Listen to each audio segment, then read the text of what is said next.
Hello. Welcome to Moving Beyond Burnout. My name is Camesha Jones. I am a licensed clinical social worker, recovering workaholic, and burnout overcomer. Moving Beyond Burnout empowers Black women to cultivate self awareness and to gain practical pathways to overcome burnout for good.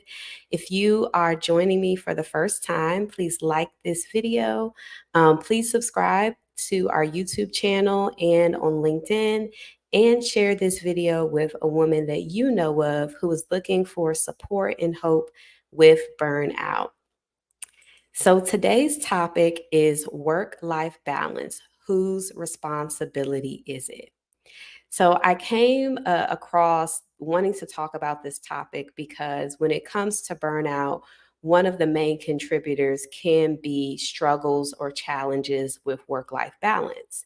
But some people believe that work life balance is the responsibility of your employer. Your employer is supposed to create an environment where you're able to not be consumed by work, to do a good job, and to also be able to enjoy other parts of your life.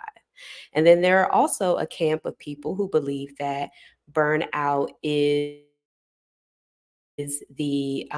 work life balance is the responsibility of you as the individual to maintain in your life. So, I want to just briefly talk about what is work life balance. So, it is maintaining a harmonious relationship between your work and personal life. So, when we think about balance and harmony, it's almost like having both being in sync with all of your life and not having one take up maybe too much more space than the other.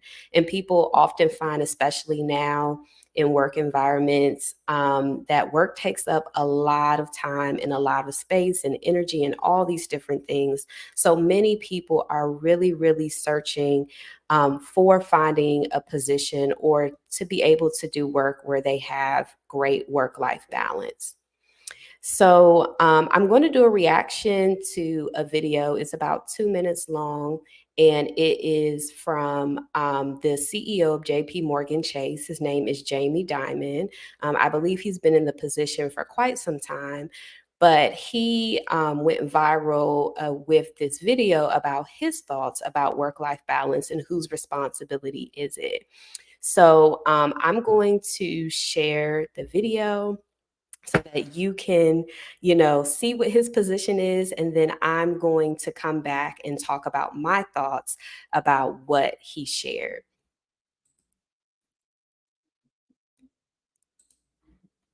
Have work-life balance. I tell people at JP Morgan Chase, it is your job to take care of your mind, your body, your spirit, your soul, your friends, your family, your health. Your job. It's not our job.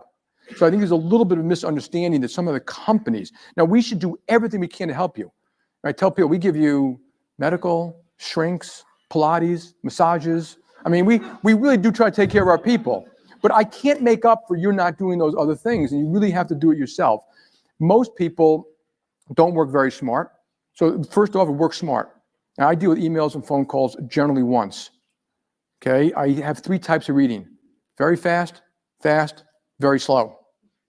So the very slow is the complex. I really need to think about it. The very fast might be a magazine. I just want to see they're interested in there or something like that. And people don't run their lives efficiently. And I'm sure you've seen even in school here, the people are frenzied. They're always frenzied. They're late. They can't get back. I'm sorry I didn't get back to you. I couldn't get this done. I got my cases. I couldn't do this. If you're frenzied, it's you. It's not the school. It's not the job. It's you, because a lot of us aren't frenzied. I'm never late, almost never late. I'm not frenzied. I have a nice follow-up list. I know exactly what people are doing. I schedule time, for myself for exercise and for, making my phone calls. And if I didn't do it this morning, I would feel really smart, learn how to work smart. And then impart your life. I think it's really difficult when you have children.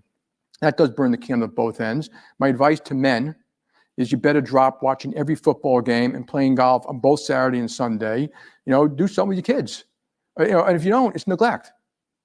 Okay, you call it whatever you want, but it's neglect. I have a lot of friends who complain about they have enough family time, but they go play golf on Saturday and Sunday. I'm playing golf on Saturday and Sunday means you wake up at 7 or 8, you go play golf for 3 hours, you have lunch, usually Bloody Mary.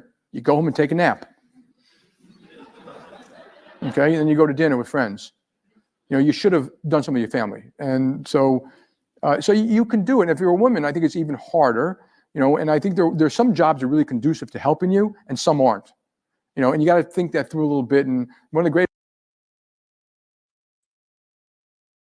Okay. All right. So I'm going to just share my thoughts on Jamie Dimon's comments. So, one, Jamie Dimon is a CEO of one of the wealthiest corporations in America. And a lot of times, people who are in a CEO position, a manager position, they can have like a lot of privilege when it comes to being able to create the schedule and the life that they want. So I do think that while there were some good points that Jamie Dimon brought up, I also think that he has the privilege of being a man. He has the privilege of being a white man in a powerful position. And he can make, it's more easier maybe for him to have life balance in some respects. But often people who are frontline workers, so people who are maybe considered doing more of like the labor and the grunt work to make the company run, those people are usually the ones who struggle the most with work-life balance, because oftentimes what they're given in terms of their responsibilities and the time and the demands, all of those things can attribute to burnout. So even though he's saying in this video that it's the individual's responsibility, he is also speaking from a place of a lot of privilege as a CEO and as a manager. The other thing that Jamie Dimon brought up that I do think is really valid is building well-being into your life. So he talked about like making time for your family, making time for your kids. The employer can provide a place where we have health benefits and other things that you can take care of.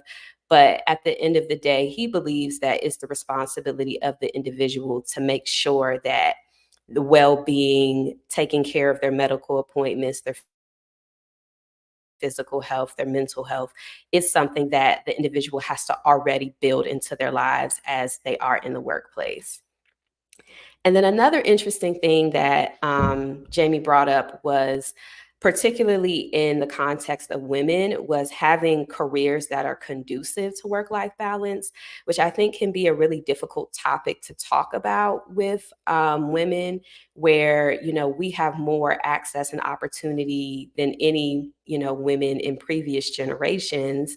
However, some of the opportunities or the careers and things that we want to have may be difficult in terms of trying to, raise a family, or can just be difficult and tiring. Like I think about all of the Black women who are getting in these leadership positions, which is wonderful, but it may be harder to have work-life balance if you're in positions that demand a lot of responsibility and a lot of time.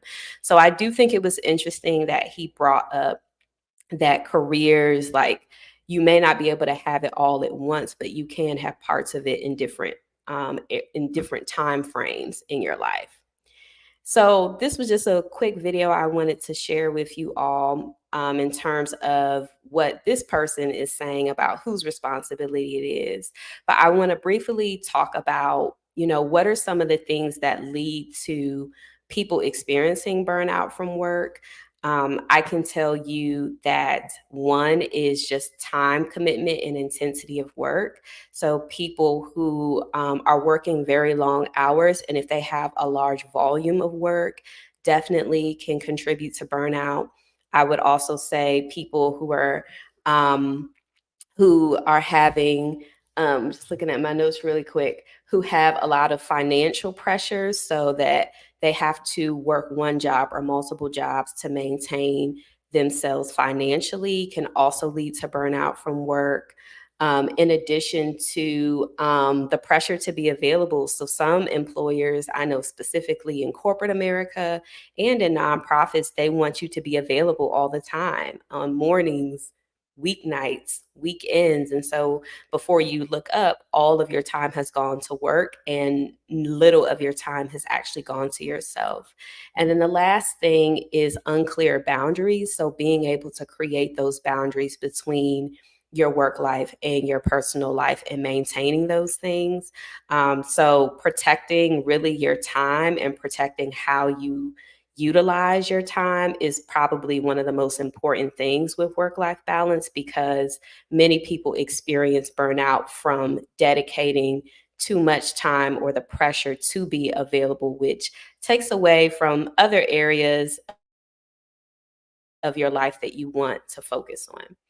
So, my verdict from this whole topic of whose responsibility it is for work life balance, and I believe it is both you and your employer's responsibility. So, I think it's important for employers to create work environments where people are able to enjoy other aspects of their lives and not be dedicated and committed to so much work, and to provide benefits that can help to be able to take care of personal things outside of work, whether that's PTO, sick leave, health benefits, all those different, I would say, employer benefits that can help with someone, even childcare, especially for women, things like that, counseling. I mean, all those benefits really help to create a work life balance and for employers to not have unrealistic demands on their employees. And so sometimes those unrealistic demands, those goals, those guidelines may be really difficult for people to achieve. And because of that, they are working longer and working harder. I also think that it is our responsibility to go ahead and create well-being in our lives. So just like, you schedule that meeting for work, you're scheduling that time in the gym. You're scheduling time away to be with your family. You're setting those clear boundaries between the time that you're spending working and the time that you're spending in your personal life. And sometimes we can feel so dedicated to a company or a cause that we're willing to go all in, which isn't necessarily a bad thing from a passion point of view, but it can also lead to us overcommitting and overextending, which then creates that imbalance with work and our personal lives. So this was my first reaction video. I'll probably do more in the future, but I thought it was a really interesting topic about how do we look at work-life balance? What do we believe is most important? And how can we choose careers or choose jobs or just be aware of environments that are not conducive for our work-life balance? So, next week, I will not be doing a live stream. I will be facilitating a workshop focused on wellness for leaders. So, I will not be here next week, but on the 15th of August, I will return for Moving Beyond Burnout, our live stream. And the topic is it's okay to drop the ball, releasing control to prevent burnout. So, in this live stream, I'm going to be talking about releasing control. And so, sometimes how particularly women, we want to be in control and have our hands in all these different things, how that can contribute to burnout and what we can do to begin to release control or delegate or be okay with things not being perfect so that we can take care of ourselves. So, thank you all for joining me for this live stream of Moving Beyond Burnout. As usual, please like the video. Please share this video with a friend that you know who is struggling with burnout and looking for support and hope. And if you're watching on YouTube, please subscribe to the YouTube channel. So I hope you have a wonderful day. Take care of all of you and be well.